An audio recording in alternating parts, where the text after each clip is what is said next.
năng ai miền sạch lịch vi xua vợ ông bị pro lật thị đổi trơn mê sasna lật thị thôm thôm nắng tay tự uất tham miền tự tam này tê trừ nên là tây nắng khó tam này tê trừ nấu tê khó lực bị bay cả lại nhá lại năng phần trong cõi để đôi chia support tiện của xua vợ ông này vợ ông thà đường nè đặt đom là thị xem nó để vậy ăn dạng ná cho lực tục sân cho phần tay nè có bày đăng thà bà ra giờ mẹ mía nơi đà rạp ná sa mà nạ tì muối có miếng không đà rạp nụ sa mà nạ tì pi sa mà nạ tì bày trong vậy thà bà phơi trừ nâng đầu miến nè để đo cô đá cứ mẹ phò nó cần ở tìm miền tại bà phơi trừ nâng về mình miền tế tụi bay phở chứ mua thay chỉ một phút sát rồi có say cái đó có ca sầm rạch mẹ phò nó cứ bị ọt miền được kia khi cái lấy nó sẽ ba lo thằng thà bọn ọt miền thế ôi từ châu mà có rút từ tha cuốn mà ôi từ châu mà bạn từ tha cuốn nó từ tha cuốn ăn chui thằng ọt đấy bị tập pia hay bần đất nó bọn ông già thằng ọ mà có rút bọn ông cái đó từ phơm tới pia luộc này khi chỉ ba ọt miền là ná ôi từ châu mà rút bọn ông thấy mấy cái đó từ tha cuốn ăn thằng ọ bên tới ấy mình nuôi dân ruộng nâu họ ngay dân trong ban cho thì thua chắc ạ cái đó có rút xa xa trong ôi tập đẹp bộ lùi à lâu ưu tiên họ thầy dân nơi nông bật tê mùi thầy dân ọt miền ấy sâu pan ấy kế chanh cây hột ở đó cây miền ấy sâu pan chớn rứa thà bạc xinh kia chưa đó bạc mũi bạc miền này khẳng ấy bạc mũi kia ở sâu miền này ta trôi tôi bạc miền này hủi luôn ngõ hay là đâu bạn mình sâu miền nát hoặc có đồ hột chẳng chia thật tái đàn nào cho bạp cầm phó là anh ấy nhầm ăn dây rương bạp cầm phó là dây bị bạp nữa để dân chọn bán á u tê hó nè tê hó thật máy pol đây chẳng à na sọp tam on cá luôn tầm miền mà tệ tôi bị on cá ô và tê chăm trong rồi ấy sa chẳng đây anh chô một tam anh có rút anh chụp hết anh chui anh là anh tam mình có rút tam anh thế anh rồi nhảy tôi ruộng rút đây phải chăng còn là cây mình có rút rồi vì on chiang nhóm tiết á nhóm cái chế nhóm đã đặt tận đây cái ở tôi ruộng không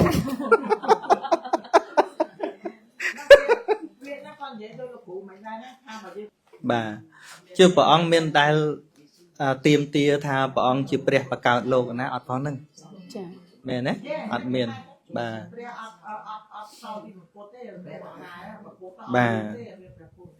bà bột ọt đai tiêm tia thưa bẹt và cao lô vậy bọn ọt đai tiêm tia sọ chẳng á là ngày bọn con này chỉ mà ha pet mui ở tia thà đôi tia họ trẻ nó phù nâng tăng bị đào môi chưa tả rồi cái này ta hay con tranh ngọt ọt đằng hai đó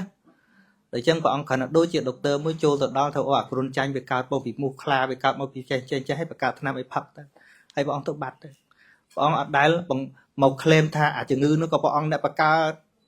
mà được thằng on nó có bọn này bạc cao on chẳng này còn tem máu mình nuốt cái miếng sạch hơi chẳng một phút mình nuốt miếng sạch hơi hay mình nuốt nó về luôn nó đôi xịt đây tục tràn pe bọn còn nằm máu rồi vì thì sao ơi mình nuốt luôn nó đôi xịt đây sọc ngọc tập nó hay bọn có mẹ tôi Obama đức doctor mua dần khơi phùm nông về dạp về chưa tả rẽ màu nhật ta à chưa ngư nông côn tranh phong côn vô viên phong mục là khăm tới với cả đấy chứ hay được ngày một chứ nhầm từ khmer mình mà nè thợ sạch nhật bọc ôn jana nó cao à xây cái được ọt xoay nâng ấy hãy chìm nưa vì muốn đăng mà chứ có vô tam bất viên mình côn thằng đó chẳng pe gì bà lâu chi ấy cột mía chìm nưa to máu tha bờ cao ảnh nắng cột oi ngu tức cực khích được tức tròn tức xây tức tròn tức ấy oi chừng ngữ nó việc bơm đấy cột vô chắc à cột chưa chắc à nâng à oi à chừng ngữ nó chênh một xi à cực khích cũng o từ hay lần bà hong sạch bà phân mê đáy chìm râu na này pin tập luôn trong mơ lần nhớ hay vô tận đó pet tha thon thành tí tiết chui lên bàn này thấy nhé hay dân tôi phải vô quạt mấy bên vậy phải vô từ xa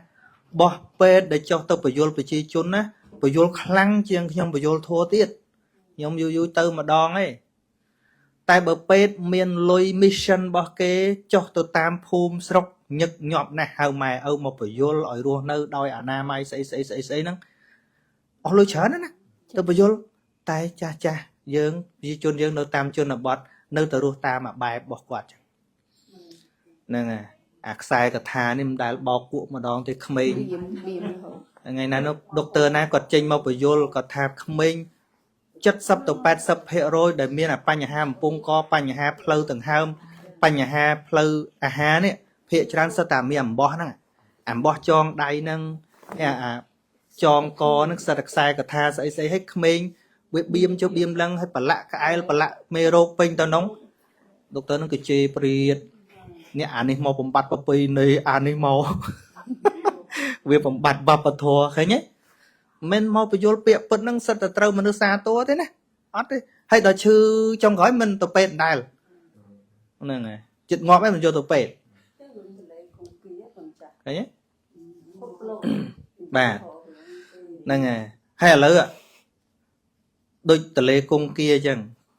គេយល់ថាបើបានទៅងាប់នៅកន្លែងតលេគង្គាហ្នឹងឡើងឋានសួគ៌អាក្បែរតលេគង្គាដែលមានសន្តាគារហ្នឹងមិនមែនពួកយើងងាយមានលុយទៅជួលដេកទេគឺសុទ្ធតែពួកអ្នកមានទៅជួលងាប់ហ្នឹងងាប់ហើយបានដុតតលាក់ស្ទឹងហ្នឹងទៅឋានសួគ៌ហើយបើមនុស្សជឿអញ្ចឹងហើយតើបើយល់ថាម៉េចឥឡូវយើងទៅនិយាយត្រូវតបងឥឡូវព្រោះតែឆ្នៃជឿហើយគឺចប់ហើយតែឆ្នៃថាជឿអញ្ចឹងហើយគឺចប់ហើយចោលទឹកពេញហើយបាទអញ្ចឹងហើយជឿងប់ឃើញទេឥឡូវរដ្ឋាភិបាលឲ្យដុតឲ្យកុសបានឲ្យដាក់ទឹកទលេពីមុនគេដុតគ្រាន់តែខ្លោចដែលឃើញគេធ្វើឆ្កែហើយគេរោលហើយកញ្ញាំងអញ្ចឹងកាលមុនដុតគ្រាន់តែរួញគេតម្លាក់ទឹកទលេហើយមិនដែលឲ្យពេញសត្វថ្មាតសត្វស្អីសត្វក្អែកមកស៊ីអញ្ចឹងហើយអាអ្នកងូតទឹកលាងបាបហ្នឹងសពនៅជុំវិញខាន់វាចផឹកអញ្ចឹងឲ្យទៅជាក់ខ្លាំងហើយមែនទេណាមានឯកសារហើយមនុស្សជឿអញ្ចឹងហើយយើងទៅថាគាត់ឈួតដែរហ្នឹងកាលនោះនៅមានឥឡូវគេឲ្យដុតកោសហើយដុតកោសឲ្យវាសោះអស់ដុតឲ្យសោះអស់ហ្នឹងបាទនៅតែផេះនៅតែអីបានគេឲ្យរយពីមុនដុតខិនរួញគឺទម្លាក់ឲ្យហូរតាមហ្នឹងគេថាទៅឋានសួគ៌បើដាក់ជំនឿអញ្ចឹងហើយយើងទៅកែល្មិចកែវាមិនចេញទេព្រោះតែជឿអញ្ចឹងហើយបញ្ញាវាឡើងកើតទេឃើញទេហ្នឹងហើយអញ្ចឹងបានលោកគ្រូធំមួយលោកសរសេរជាភាសាអង់គ្លេសលោកសេល្អលោកថា in religion you are told នៅក្នុង religion ហ្នឹងណា religion ទាំងអស់ហ្នឹង you are told អញ្ចឹងគេប្រាប់យើងឲ្យធ្វើនេះធ្វើនោះគេអត់មានបញ្យល់ទេអញ្ចឹងបើ you are told you have to obey អញ្ចឹងបើអ្នកឯងគេប្រាប់ឲ្យធ្វើអញ្ចឹងអ្នកឯងមានឲ្យគោរពតាមហ្នឹងហើយ but in Buddhism you are taught ប៉ុន្តែនៅក្នុងពុទ្ធសាសនាអ្នករៀនអ្នកគេបរៀនទេអញ្ចឹង if you are taught you have to learn អញ្ចឹងកាលណាជាពាក្យបង្រៀនអ្នកឯងត្រូវរៀនតែទៅរៀនគិតរៀនគិតឃើញទេវាមិនមែនប្រាប់ឲ្យគោរពណាគឺឲ្យរៀនហើយតែការរៀនគិតហើយតែគិតកើតបញ្ញាខ្លួនឯងហ្នឹងហ្នឹងហើយអ្នកដែលនាំយើងឲ្យជឿខ្លាចណាស់ខ្លាចអ្នកបញ្យល់ហេតុផលហ្នឹងមកអញ្ចឹងនៅក្នុងលទ្ធិដែលដឹកនាំឲ្យជឿទាំងឡាយខ្លាចបំផុតគឺខ្លាចអ្នកបញ្យល់គឺខ្លាចអ្នកបញ្យល់ហេតុផលកុំថាឡើយនៅក្នុងលទ្ធិសាសនាដទៃសំបីតែនៅក្នុងពុទ្ធសាសនាក៏ដោយកន្លែងណាដែលដឹកនាំឲ្យតែមនុស្សជឿចេះបានបន់ច្រើនគឺស្អប់អ្នកបញ្យល់ណាហ្នឹងដូចខ្ញុំទៅអាមេរិកកាលនោះខ្ញុំខំទៅនិយាយបញ្យល់ទៅយល់ហេតុផលអីកុំឲ្យជឿអីផ្ដេសផ្ដាសដល់ពេលចេញពីនឹងទៅលើគេផ្ដាំផ្ញើពាក្យលោកតាអន់ចិត្តហៅលោកនេះមកដូចមកវាយឆ្នាំងបាយឯងចោលអត់បានសោយទឹកព្រោះនៅក្នុងជំនឿវាត្រូវយកអ្នកជឿមក support ព្រោះធ្វើអញ្ចឹងជឿថាបានបន់បានអស់លុយហ្នឹងតែបើពីអ្នកយល់ថាធ្វើអញ្ចឹងមានប្រយោជន៍ទៅគេ support ខុសគ្នាឃើញអត់ឃ ឃើញខុសគ្នាហ្នឹងហើយឃើញមេគារបស់ប្រពុតទេព្រះអង្គអត់មានយកស្អីដែលថាទៅរៃអង្គាសពីមនុស្សនឹងជារឿងសំខាន់ទេព្រះអង្គចែកធម៌ឲ្យមនុស្សយល់ឲ្យមនុស្សបានសេចក្តីសុខដល់គេសុខហើយគេដឹងគុណដល់ដឹងគុណហើយបានគេសាងសង់វត្តប្រគេនព្រះអង្គឃើញចឹងណាហ្នឹងដូចលោកយាយវិសាខាធ្វើវត្តនៅសសរ 1000 ណាមិនព្រះអង្គទៅរៃទេណាតែវាជ្រះថ្លាពេកវាសំណាស់តែធ្វើអីមួយបូជាវាអស់ចិត្តវាកើតពីចិត្តដឹងគុណហ្នឹងលោកអនាថបណ្ឌិកសិទ្ធិក៏ដោយធ្វើវត្តធ្វើអីហ្នឹងតែយើងឥឡូវវាពិបាករស់អញ្ចឹងណាឃើញដល់បានតលយើងធ្វើអីដើម្បីបំពេញកិលេសសិនបានរេងគៀវាអត់សូវមានទាំងស្ដាប់ធัวជ្រះថ្លាណាប្រគេនកត់លោកម្ចាស់មួយសូវមានទេណាឥឡូវមែនបើជាពាក់មាត់អានឹងមានជាពាក់ថាបើសិនជាខ្ញុំបាននេះខ្ញុំធ្វើពហិមួយអាហ្នឹងក៏ធ្វើដែរប៉ុន្តែលាបណ្ណន់ទេអាហ្នឹងក៏មានដែរវាមិនសូវឃើញប្រយោជន៍ទាំងមានវិខសង្ឃគង់ច្រើនអញ្ចឹងបើអត់មានកន្លែងធ្វើសង្ឃកម្មអញ្ចឹងដូចខ្លាចប្រសងពិបាកដូច្នេះកណាធ្វើពហិប្រគេនដើម្បីងាយស្រួលវិខសង្ឃធ្វើសង្ឃកម្មងាយមានទេមែនទេងាយណាងាយឯងមានតែគេបញ្ចូលថាធ្វើពហិឡើងឋានសួគ៌អីទៅអាហ្នឹងបានជាចូលហើយអ្នកខ្លះអត់ចាក់គ្រឹះឲ្យខ្លាចនៅក្រោមគេឃើញជំនឿហ៎តែទៅដល់ជំនឿឃើញពិបាកហ៎ហ្នឹងហ្នឹងធ្វើដបូលខ្ញុំចេញអាលើគេបានធ្វើមេអត់ដឹងអាមេត្រូវក្តៅថាអញ្ចឹងទៅភ័យទៀតហ្នឹងហើយយ៉ាងណាក៏យ៉ាងហ្នឹងចោះយើងមិនអាចធ្វើផែនដីនេះឲ្យរៀបស្មើបានយ៉ាងណាសូម្បីពពុទ្ធក៏មិនអាចបញ្យល់មនុស្សគ្រប់គ្នាបានដែរណាអញ្ចឹងយើងអរគុណខ្លួនយើងដែលយើងអាចដាក់ខ្លួនដើម្បីទទួលយកនៅពាក្យពពុទ្ធបានប៉ុណ្ណឹងដែលយើងរស់នៅក្នុងសង្គមដែលនាំឲ្យជឿនេះជឿនោះស្រាប់តែយើងមានឱកាសក្នុងការមកពិចារណាពាក្យហេតុផលរបស់ពពុទ្ធបានប៉ុណ្ណឹងគឺគួរតែជ្រះថ្លានឹងខ្លួនយើងនឹងឯងណាយើងអត់មានទៅប្រអាប់ណានាទេអញ្ចឹងណាហើយក៏អត់ឆ្លោះមួយណានាដែរហើយដូចខ្ញុំធ្លាប់និយាយថាគ្មានអ្នកណាចង់បានរបស់ខ្លាំងខ្លាយទេហើយគ្មានអ្នកណាមិនចង់បានរបស់ល្អទេប៉ុន្តែវាអត់មានរបស់ល្អចេះតែបានទៅលើមនុស្សគ្រប់គ្នាទេមែនទេខ្វះអីឡើងតនើបប៉ុន្តែដល់មានលុយខ្វះអីវិឡាធំតែទល់តែមានលុយផ្លូវល្អមានតែទល់តែមានសត្វធានឹងអត់សទ្ធាផងយកទៅបញ្ចូលអត់បានហ្នឹងហើយព្រោះចេះព្រោះមកមេគាព្រះអង្គទៅអត់សទ្ធាលេះឡាស់អត់មានទីពឹងអលីងមេគាព្រះអង្គនិយាយមកគឺកុសលឲ្យផលជាសុខអកុសលឲ្យផលជាទុក្ខហើយដល់តែអត់មានសទ្ធាក្នុងនឹងផងឃើញតែខ្លួនឯងនៅកដាលវាលដល់ទៅពេលមានលទ្ធិថាមានព្រះអាងចេះចោះនេះហ្នឹងណាកន្លែងនេះហ្នឹងណាកន្លែងនេះហ្នឹងណាវាចឹងឯងសូមលោកគ្រូជួយពន្យល់ផងបាទសំណួរលោកគ្រូឲ្យអាវាតទូនមានដល់បរិស័ទនិងខ្ញុំផងដែរឲ្យរៀនលះសេចក្តីទុក្ខឬចេញចាកពីសេចក្តីទុក្ខរកសុខដាក់ខ្លួនដើម្បីឲ្យខ្លួនធូរស្រាលទៅមានសេចក្តីសុខផ្លូវចិត្តតែហេតុអ្វីពេលនេះលោកគ្រូនិយាយតែពីរឿងយកប្រពន្ធអញ្ចឹងតើការចង់បានប្រពន្ធរបស់លោកគ្រូជាការចេញចាកសេចក្តីទុក្ខឬហ្នឹងហើយមិនអីទេសួរជារឿងសាមញ្ញធម្មតានៅក្នុងជីវិតនឹងវាជាតួទុក្ខប៉ុន្តែទុក្ខវាមិនមែនតែមួយរឿងប្រពន្ធរឿងកូនប៉ុណ្ណឹងទេអត់កូនអត់ប្រពន្ធហ្នឹងក៏វាទុក្ខតាមបែបរបស់ជីវិតហ្នឹងចឹងដែរគ្រាន់ថាបើមានកូនមានប្រពន្ធទៅវាមានភារៈបន្ថែមប៉ុណ្ណឹងឯងវាជាភារៈឯងតាមពិតទុក្ខដែលព្រះអង្គសម្ដែងដោយប្រកបនោះគឺខណ្ឌណដ្ឋិខន្ធៈសមាទុក្ខាទុក្ខណាស្មើដោយខណ្ឌមិនមានអត់បាននិយាយថាទុក្ខណាស្មើដោយប្រពន្ធមិនមានទុក្ខណាស្មើដោយប្តីមិនមានអត់និយាយចឹងអាហ្នឹងវានិយាយពីភារៈហើយភារៈនោះវាសំខាន់ថាទៅយើងជាប់ជាមួយវាប៉ុណ្ណាអញ្ចឹងណាត្រូវជាប់ចម្ពាក់ចំពោះរបស់ទាំងអស់ហ្នឹងប៉ុណ្ណា ហ្នឹងហើយព្រោះវាជាចំណងពិតមែនមិនមែនជាចំណងទេចឹងហើយបានមានឈ្មោះថាប្រពន្ធប៉ុន្តែសំខាន់ថាតើយើងមានកិច្ចប្រតិបត្តិចំពោះភ្លើងទាំងអស់ហ្នឹងយ៉ាងណាពីព្រោះរបស់ហ្នឹងសិតភ្លើងមែនហើយអញ្ចឹងបាននៅក្នុងការដែលមានគ្នាហ្នឹងព្រះអង្គឲ្យមានធម៌ដែរដើម្បីទប់ទែងពីរឿងភ្លើងហ្នឹងឯងមានក៏ពិតប៉ុន្តែបើគ្រប់គ្រងត្រូវដើរត្រូវវាជាមង្គលដែរឃើញទេបើមិនអញ្ចឹងមិនព្រះអង្គសំដែងនៅក្នុងអឺអីគេ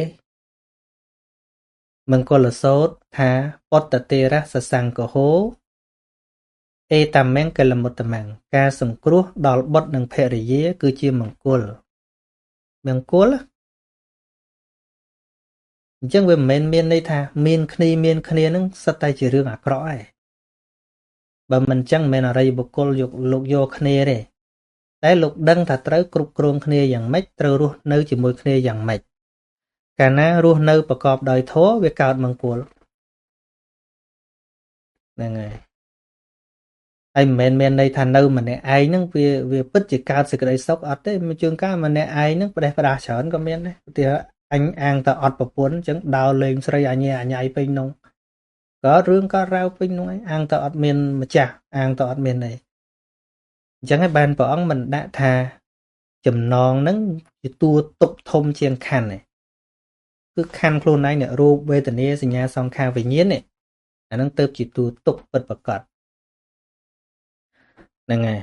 រីឯចំណងកូនក្តីចំណងប្រពន្ធក្តីវាអាស្រ័យទៅលើយើងឃុំក្រងយើងដោះស្រាយយើងសង្គ្រោះបានយ៉ាងណា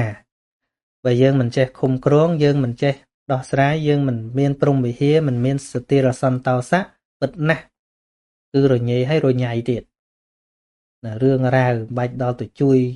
អីណាជាតិទាំងមូលស្អីទេគ្រាន់តែមកគ្រួសារហ្នឹងក៏ជួយមិនបានផងអញ្ចឹងណាមិនជាការពិតណាស់វាជាចំណងហ្នឹងហើយប៉ុន្តែយើងទាំងអស់គ្នារស់នៅក្នុងចំណងហ្នឹងឯង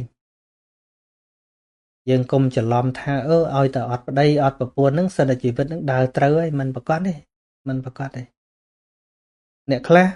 គាត់រស់នៅដល់50ដល់60មែនប្រុសប៉ុន្តែសួរស្រីគាត់ហ្មងគាត់ធ្វើបាបស្រីអស់ប្រមាណ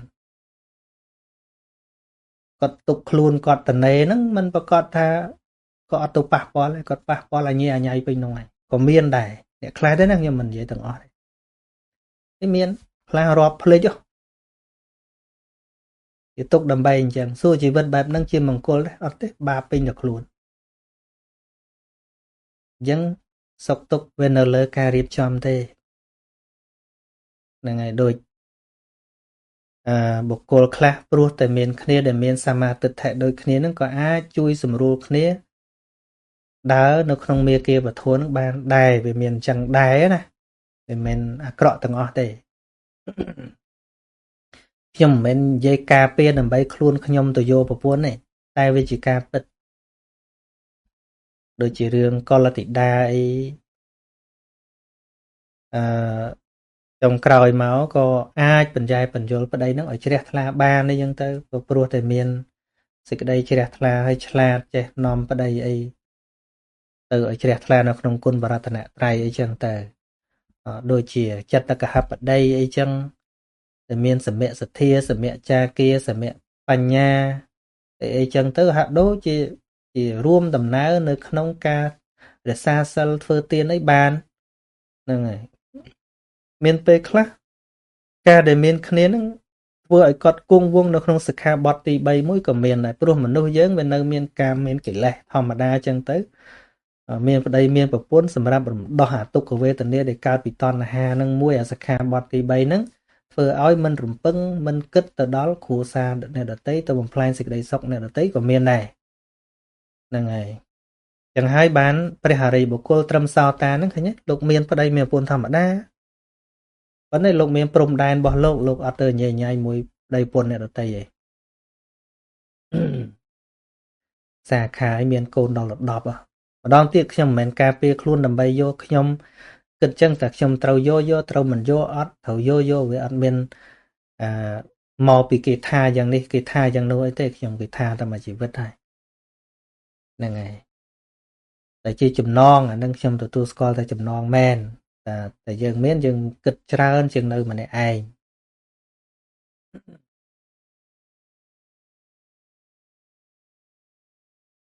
ជំរាបសួរលោកគ្រូទោះមានរឿងខ្លះគេល្បីយ៉ាងណា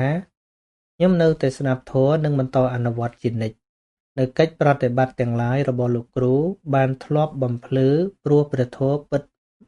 មិនមែនជាធម៌របស់លោកគ្រូទេតែផ្ទុយទៅវិញមានតែលោកគ្រូម្នាក់គត់ដែលបង្ហាញផ្លូវដ៏ត្រឹមត្រូវបំផុតសម្រាប់មនុស្សទាំងឡាយដែលមានឧបនិស្ស័យនឹងធម៌ក្នុងវងក្រចកខ្ញុំគឺអ្នកដែលធ្លាប់សរសេរសារភាពកាលពីថ្ងៃទី13ខែមករាឆ្នាំ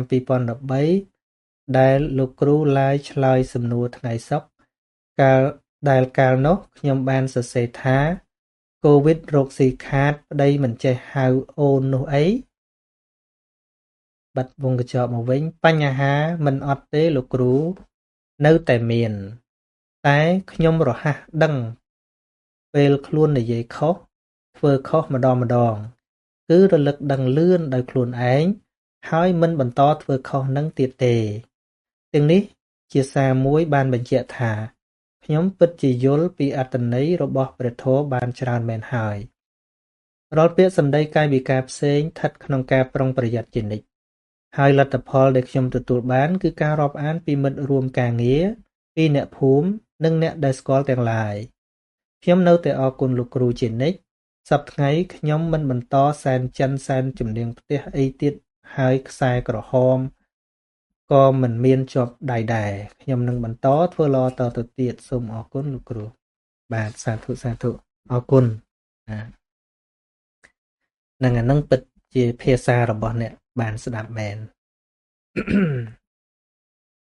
ហ្នឹងហើយខ្ញុំក៏មិនមានអីពិសេសដែរបើអត់មានព្រះសម្មាសម្ពុទ្ធទេនោះ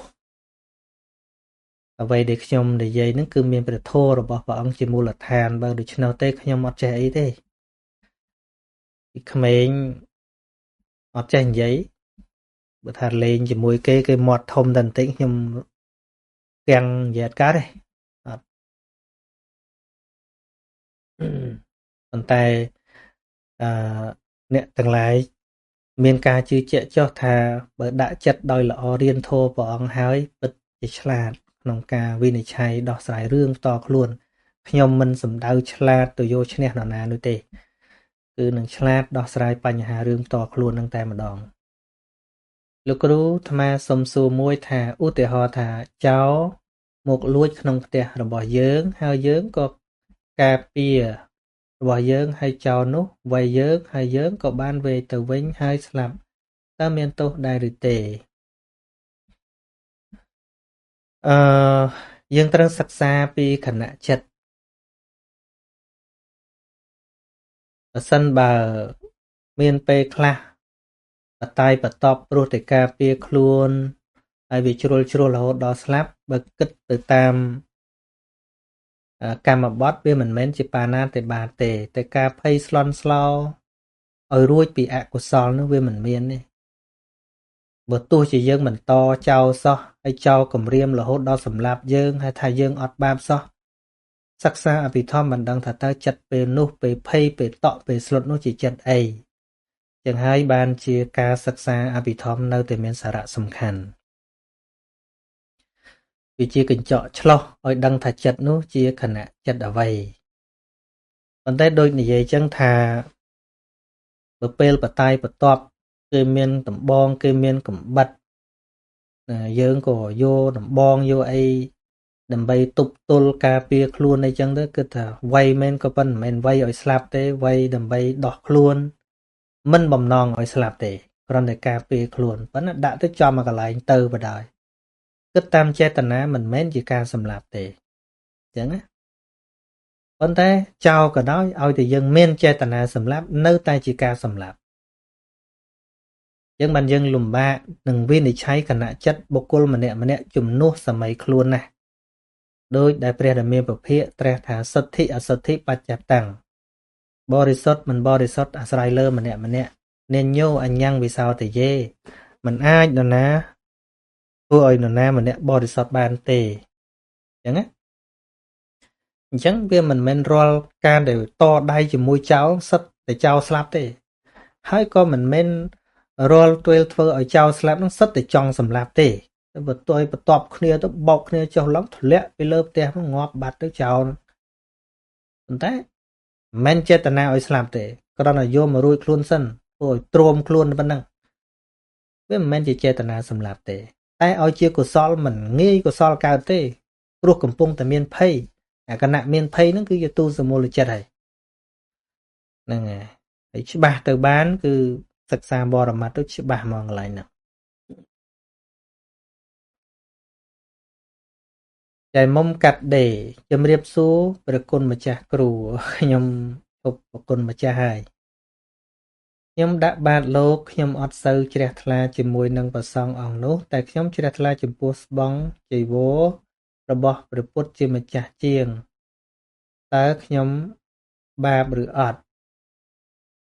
នឹងអញ្ចឹងបានថាចង់ឲ្យតែរៀនហើយឆ្លើយហ្មងហ្នឹងហើយឲ្យបាបមិនទៅបើយើងអត់ប្រមាថលោកផងវាគាត់មិនសូវជ្រះថ្លាតាជ្រះថ្លាដែរតាពាក្យថាមិនសូវជ្រះថ្លាមានន័យថានៅជ្រះថ្លាដែរអាណិតដែរបានជាដាក់នឹងមិនមើងងាយមិនទៅជាចិត្តទ្រឹស្មៅអីទេហ្នឹងហើយហើយបើគោរពទង់របស់ព្រះសម្មាសម្ពុទ្ធទៀតអាហ្នឹងយើងជ្រះថ្លាចំពោះព្រះសង្ឃសាវកហើយបើយើងលើកចិត្តឲ្យផុតពីបុគ្គលដែលជាភិក្ខុសាមណេរនឹងទៀតយើងជ្រះថ្លាថាយើងឧទ្ទិសចំពោះសង្ឃក្នុងសាសនាទៅទៀតរឹតតែល្អអញ្ចឹងណាហ្នឹងហើយអញ្ចឹងបានយ៉ាងណាខ្ញុំនៅតែ recommend ឬក៏ឲ្យអនុសាសន៍ថារៀនដាក់ពេលខ្លះរៀនល្អពីព្រោះយើងចំណាយពេលច្រើនណាសម្រាប់ដឹងរឿងដឹងរ៉ាវច្រើនយើងគួរដាក់ពេលមកដឹងចិត្តខ្លួនយើងម្ដងរៀនទៅបានដឹងអញ្ចឹងណាកុំគិតថារៀនពធនឹងរៀនដើម្បីអីក្រៅពីរៀនដើម្បីដឹងចិត្តខ្លួនយើងរៀបចំចិត្តខ្លួនយើងហ្នឹងហើយដោះស្រាយបញ្ហាខ្លួនយើងពីព្រោះបញ្ហាធំដែលនឹងត្រូវកើតឡើងមានច្រើនណាស់តែយើងមិនបានដឹងមុនណា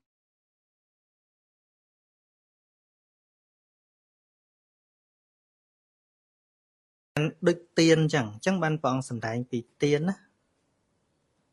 ដែលព្រះអង្គត្រាស់ថាបើអ្នកទាំងឡាយយល់ពីអត្ថប្រយោជន៍នៃការឲ្យទានឲ្យដូចព្រះអង្គណា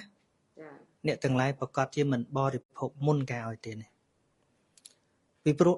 ឲ្យនឹងវាជារឿងល្អណាស់ទៅណាចាជារឿងយើងប៉ុន្តែនៅពេលដែលយើងវាជាប់នឹងខ្លួនឯងខ្លាំងយើងឲ្យអត់កើតហ្នឹងហើយអញ្ចឹងបានទានហើយព្រះអង្គសម្ដែងជាចាគានុសតិទៀតហ្នឹងហើយចាគៈហ្នឹងក៏ប្រែថាឲ្យដែរចាគៈហ្នឹងប្រែថាលះឲ្យដែរប៉ុន្តែទានវាអាចទានដោយជាប់ជាពាក់ទានដោយប្រាថ្នានេះប្រាថ្នានោះតែបើទានដល់ថ្នាក់ចាគៈមានន័យថាមិនមែនធ្វើតែឲ្យគេបានសុខប៉ុណ្ណឹងទេ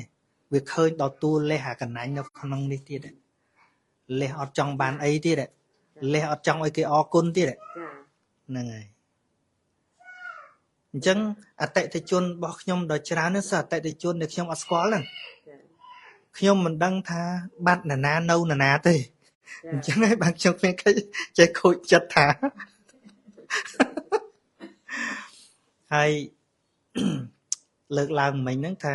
ខ្ញុំដូរមកហើយខ្ញុំរស់នៅមួយបច្ចុប្បន្នហ្នឹងខ្ញុំឃើញថាអាចមានអ្នកដែលស្ដាយជំនួសខ្ញុំមែនថាអូការនៅលោកគេគោរពអីចេះថាហ្នឹងសេចក្តីជ្រះថ្លារបស់បរិស័ទតាហ្នឹងហើយគាត់គោរពជាអបជាយនៈបុណ្យរបស់គាត់ថាខ្ញុំមានបានណាពេលដែលញាតិញោមគោរពហ្នឹងគិតឲ្យមែនទៅខ្ញុំអត់បានទេកាលខ្ញុំនៅលោកហ្នឹងខ្ញុំអត់បានទេដោយសន្មតដែលបានពិតប្រកបគឺអ្នកគោរពនោះឯងដែលជាអបជាយនៈមយៈបុណ្យកើតពីការគោរពព្រោះកុសលចិត្តនោះកើតចំពោះអ្នកគោរពទេខ្ញុំដែលត្រូវគេគោរពស្រួលកើតបាបទៀតកើតបាបមិនបើអមួយគេគោរពបាបដល់យើងរៀនអភិធម្មដឹងទេហ្នឹងហើយគិតទៅដល់បរមត្ថធម៌បើសិនបើគេថ្វាយបង្គំមកមានសតិគ្រប់គ្រាន់ឲ្យដឹងថាអ្នកគេគោរពយើងនេះមិនមែនគោរព យើងជាអ្នកមានកិលេសទេគេគោរពគុណធម៌គេគោរពយើងជាតំណាងរបស់កូនប្រពុតទេបើមានស្មារតីអញ្ចឹងអាហ្នឹងកុសលកើតដែរតែបើអចូលជាមួយនឹងគេគោរពណាអាហ្នឹងលោភៈបណ្ដោយអញ្ចឹងយើងសួរថាបើគិតពីចំណេញវិញអ្នកគោរពខ្ញុំកាលខ្ញុំនៅលោកណាគេថ្វាយបង្គំខ្ញុំហើយនឹងខ្ញុំជាបុគ្គលដែលគេថ្វាយបង្គំហ្នឹងណាចំណេញជាងអ្នកគោរពចំណេញជាងពួកបេះដូងបាទដូរទៅអញ្ចឹងហើយតែបើអ្នកដែលទទួលត្រូវគេគោរពបាទតាមមិនស្រួលផ្ដេសផ្ដាស់គិតថាអញអស់ចាត្រូវហើយតែគិតថាអញអស់ចាមាននេះបាត់ឃើញទេមាននេះបាត់ហ្នឹងហើយអញ្ចឹងអាភាពអស់ចាស្អីហ្នឹងវាកើតតាមហេតុរបស់វាទេដោយសារយើងក៏បានចែកចាយពធអីចឹងទៅគាត់ជ្រះថ្លាគាត់គោរពចឹងទៅហ្នឹងហើយក៏វាសម្ព័ន្ធគ្នាទៅវិញទៅមកកុសលធម៌ទៅចម្រើនដល់គ្នាទៅវិញទៅមកអញ្ចឹងហើយដល់ពេលដែលខ្ញុំដាក់រាល់ថ្ងៃហ្នឹងវានៅតែច្រឡំពាក្យពោអាត្មាអីចឹងពិតមែនប៉ុន្តែឲ្យខ្ញុំស្ដាយរឿងខែមុនដល់ខ្ញុំជាអីឬក៏30ឆ្នាំមុនខ្ញុំជាអីនោះខ្ញុំអត់ស្ដាយទេអត់សូម្បីតែបន្តិចប៉ុន្តែតែខ្ញុំជ្រះថ្លាបើខ្ញុំនឹកឡើងវិញខ្ញុំជ្រះថ្លាតែឲ្យស្ដាយអត់ស្ដាយទេព្រោះអីព្រោះបើស្ដាយស្អីដែលកន្លងទៅហើយមានន័យថាខ្ញុំកំពុងតែបន្ទោសខ្លួនឯងដែលខ្ញុំធ្វើខុសហើយប៉ុន្តែខ្ញុំឃើញផ្លូវធ្វើទៅមុខទៀតរឿងផ្សេងអញ្ចឹងស្ដាយរឿងកន្លងមានន័យថាកំពុងបន្ទោសខ្លួនឯងក្នុងពេលឥឡូវនេះ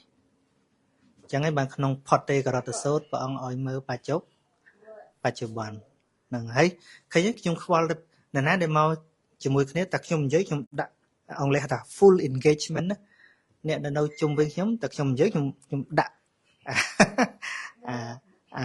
បេះដូងរបស់ខ្ញុំនិយាយជាមួយអ្នកនៅជុំវិញខ្ញុំហ្នឹងមកនៅហ្នឹងដល់ខ្ញុំទៅនិយាយកន្លែងមួយទៀតខ្ញុំដាក់នងទៀតហើយហើយស្អែកចាំគិតទៀតដល់ចឹងទៅខ្ញុំកាន់តែយល់ថាតើរស់ជាមួយបច្ចុប្បន្នមានន័យថាម៉េចហើយធ្វើឲ្យចិត្ត clean ម៉េចចិត្តស្អាតម៉េចឃើញទេបាទហើយដើរតាមមាគាពុទ្ធគ្មានពេលហួសពេលទេគ្មានពាក្យស្ដាយក្រោយហើយក៏មិនមានអ្វីដែលហៅថាហួសពេលដែរហួសពេលប្រើបានសម្រាប់តែអ្នកស្លាប់ទេហើយអ្នកស្លាប់មិនចេះនិយាយទៀតប៉ុន្តែបើថាហួសពេលគឺសម្រាប់អ្នកស្លាប់ហ្នឹងឬក៏អ្នកខូចសតិអារម្មណ៍លែងគិតអីឃើញហើយអាហ្នឹងឬក៏អ្នកមានបាបជ្រៅរហូតដល់អនន្តរយកម្មឬក៏និច្ចតមច្ឆាទិដ្ឋិអីខ្លាំងហើយអាហ្នឹងវាអស់ពេលកែប៉ុន្តែសម្រាប់យើងដែលនៅស្ដាប់គ្នាបានគ្មានពេលហួសពេលទេអញ្ចឹងដែលឃើញខ្ញុំជេរត្រឡប់ទៅអ្នកជេរខ្ញុំទេអត់ទេខ្ញុំទ្រាំទេអត់ទេខ្ញុំគ្រាន់តែដឹងថាគាត់មិនតន់យល់ពីខ្ញុំប៉ុណ្្នឹងឯងឬក៏គាត់មិនតន់យល់ធម៌តែប៉ុណ្្នឹងឯងហ្នឹងហើយខ្ញុំអត់បានគិតថាគាត់អាក្រក់ថ្ងៃណាមួយគាត់អាចល្អជាងខ្ញុំទៀតនៅពេលដែលគាត់រកផ្លូវឃើញអញ្ចឹងដូចសច្ចកៈនិគ្រុនណាសច្ចន្តកៈនិគ្រុនជើងកាងសម័យព្រះផ្ចាញ់តែព្រះអង្គឯងហើយរឿងអីប្រហែលខ្ញុំមិនឲ្យមានអ្នកផ្ចាញ់ប្រហែលព្រះសច្ចកៈនិគ្រុននោះគេអួតក្អេងក្អាងទៅផ្ចាញ់ព្រះអង្គថ្ងៃមួយនោះគេដើរប្រមូលសិទ្ធខ្សែហោស្ដេចរាជវីសាវកគេក៏សអ្នកខ្លាំងដែរនោះមកយើងទាំងទៅនិយាយឲ្យប្រគោដំនឹងបែកយើសក្លៀកម្ដងហ្នឹងហើយគេយកដែកយកមកពាត់ពោះចេះខ្លាចផ្ទុះពោះព្រោះពោះគេវាពេញដោយបញ្ញាតែមិនពាត់ដែកចឹងផ្ទុះពោះហើយប៉ុន្តែព្រះអង្គដឹងអត់ដឹងថាគាត់នឹងវាតែអញ្ចឹងអត់ព្រះអង្គដឹងសុំជួបព្រះអង្គជួបទៀតណាព្រះអង្គជួបមិនអត់ជួបទេជួបទៀតមកពីអីព្រះអង្គក៏ដឹងដែរថាម្នាក់នេះជាតិនេះប្រោសអត់រួចទេប៉ុន្តែព្រះអង្គឃើញដល់200ជាងឆ្នាំក្រោយហ្នឹងហើយបាទ200ជាងឆ្នាំក្រោយហ្នឹងដោយសារបនិស្ស័យមកជួបតថាគតមកឃើញតថាគតនឹងជាបច្ច័យឲ្យគាត់កែប្រែទិដ្ឋិនៅជាតិក្រោយអស្ចារ្យឃើញបតីកណារបស់ព្រះអង្គឯងពេលហ្នឹងមូលប្រកាច់ព្រះអង្គសពគ្រប់ទាំងអស់ប៉ុន្តែព្រះអង្គនៅតែឲ្យអភ័យ ហ្នឹងហើយគាត់ថាចង់ប្រាប់ថាពេលដែលមកជួបព្រះអង្គហ្នឹងព្រះអង្គសួរព្រះអង្គពីរឿងអនិច្ចំទុក្ខំអនត្តាហ្នឹងហើយចុងក្រោយមិនអាចឆ្លើយព្រះអង្គបានក៏ស្ងៀមទៅអត់ហ៊ានឆ្លើយជាមួយព្រះអង្គឯងណាដល់ចេញទៅវិញទៀតចាញ់តែពេលក្នុងមុខព្រះអង្គហ្នឹងឯណា ចា ចេញទៅវិញទៀតតែអញ្ចឹងឯងណានិស័យគាត់អញ្ចឹងមកខ្លួនឯងមិនកើតគាត់ទៅបច្ចេះគេ ចា ទៅបច្ចេះនៅនេះបច្ចេះនៅនោះណែឯងទៅសួរអញ្ចេះពុទ្ធពិតជាដួលគាត់ធ្វើថាអញ្ចឹងមកជីវិតគាត់ណាប៉ុន្តែក្នុងចិត្តមិនមែនអត់កោតព្រះអង្គទេ ដឹង ក្នុងចិត្តលោភកោតព្រះអង្គដែរប៉ុន្តែដោយសារតែខ្លួនអញនឹងគ្រូធំមួយដែរធ្វើចាញ់វាអត់កើត ចា ណែមាននេះវាបាំងណា ចា ហ្នឹងហើយប៉ុន្តែអាក្នុងចិត្តដែលលោភជ្រះថ្លាហ្នឹងក៏ជាឧបនិស្ស័យដែរ ចា ហ្នឹងហើយអញ្ចឹងហើយបានពាក្យមួយថាសិលមានសត្រូវជាបណ្ឌិតប្រសើរជាងមិនមិត្តជាបុគ្គលពេលហ្នឹង ចា យ៉ាងហើយក៏អាចយកពាក្យហ្នឹងយកមកគិតដែរ ចា ហ្នឹងហើយទោះចង់ឈ្នះចង់អីក៏ដោយក៏យកពាក្យហ្នឹងយកមកគិតដែរបើសែបគប់មួយជនពេលហ្មងវាអត់មានពាក្យល្អៗឲ្យយកមកគិតទេ ចា រហូតដល់ស្លាប់មួយជីវិតហ្នឹងទៅគាត់មានបុណ្យល្អដែរ ចា 200ជាងឆ្នាំក្រោយគាត់បដិសន្ធិជាមនុស្សនៅលង្កានៅពេលដែលពុទ្ធសាសនាផ្សាយទៅលង្កាសម័យបាទធម្មសោកហ្នឹងគាត់កើតជាកុលបុត្រនៅក្នុងក៏ជ្រះថ្លាបួសហើយសម្រេចព្រះរហន្តក្លាយជាធម្មកថាយ៉ាងពិសេស ចា អញ្ចឹងបានយើងមើលបតីរបស់ព្រះអង្គមក ចា ទោះជួយជាតិនឹងអត់បានឲ្យតែមានបដិស័យតែបន្តិចក៏ព្រះអង្គមិនបដិសេធដែរ ចា ហ្នឹងហើយអញ្ចឹងខ្ញុំមិនមែនប្រពុតទេតែខ្ញុំសិស្សព្រះអង្គខ្ញុំក៏រៀនគិតតាមព្រះអង្គអញ្ចឹងដែរ ចា ថាដែលខ្ញុំមិនជេរតបចំពោះអ្នកជេរខ្ញុំដឹងថាមកទី1ស្គាល់ខ្ញុំអត់ច្បាស់ ចា ទី2អត់ដឹងខ្លួនថាជេរនឹងកំពុងតែបង្កអកុសលដល់ខ្លួនឯង ចា បើគាត់ដឹងច្បាស់ថាការជេរបចោការប្រមាថនឹងគឺជាអកុសលយ៉ាងពិតគាត់ជេរខ្ញុំមិនរួចទេ ចា ព្រោះជេរវាមានបលៈខ្ញុំណាបលៈទៅចិត្តខ្លួនឯងទេហ្នឹងហើយមួយទៀតខ្ញុំគិតថាបើគ្មានពូជល្អគាត់មិនកើតជាមនុស្សទេ ចា គាត់ប្រកាសជាមានធាតុល្អនៅក្នុងខ្លួនហើយទៅគាត់កើតជាមនុស្សអញ្ចឹងអាចថ្ងៃក្រោយគាត់នឹងល្អជាងខ្ញុំអាចនឹងសម្រេចគុណធម៌មុនខ្ញុំហ្នឹងហើយនៅពេលដែលគាត់ឃើញផ្លូវមួយដ៏សមស្របតាមមេគារបស់ព្រះសម្មាសម្ពុទ្ធ ចា អញ្ចឹងហើយបាននេះជាមូលហេតុដែលខ្ញុំរជេរតអត់កើត ចា ពួកខ្ញុំវាអត់ចំណេញ ចា បើខ្ញុំជេរដឹងច្បាស់ថាអាហ្នឹងវាជាអកុសលរបស់ខ្ញុំទេ